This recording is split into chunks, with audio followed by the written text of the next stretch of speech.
ఓం నమ శివాయ. శ్రీ శ్రీ శ్రీ శ్రీ శ్రీ పోతులూరు వీర బ్రహ్మేంద్ర స్వాముల వారికి జై. మాతా గోవిందమాంబకు జై. ఈశ్వరమ్మ తల్లికి జై. అందరికీ నమస్తే అండి.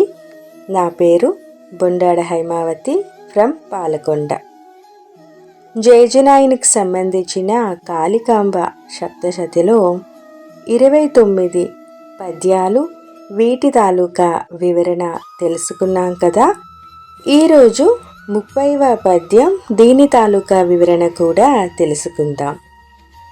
అయిన లెక్కనంతా ఆవర్జ పెట్టగా, ఒండు తిరము చేసి 2 పెట్టు, 5 దోడ బాగా హారించిన నొకటౌ కాళికాంబ హంస కాళికాంబ. చేసిన కర్మలన్నింటినీ చిట్టా పద్దులో ఉంచగా, ఒకటిని స్థిరం చేసి అంటే జీవుణ్ణి స్థిరం చేసి 2 పెట్టు పుణ్యం, పాపం పెట్టు. అందుచేత పంచభూతాలతో తీసేస్తే 1 బ్రహ్మం అవును.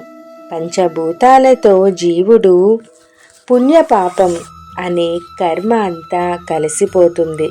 ఇక మిగిలేది బ్రహ్మం ఒక్కడే. పుణ్య పాప మిశ్రమ కర్మ వలన జన్మ వస్తుంది. 99% పుణ్యం, 1% పాపం ఉన్న భూమిపై జన్మించాలి. 1% పుణ్యం, 99% పాపం ఉన్న భూమిపై జన్మించాలి. కేవలం పుణ్యమంటే దేవలోకం, కేవలం పాపమంటే పాతాళలోకం. జై గురుదేవా.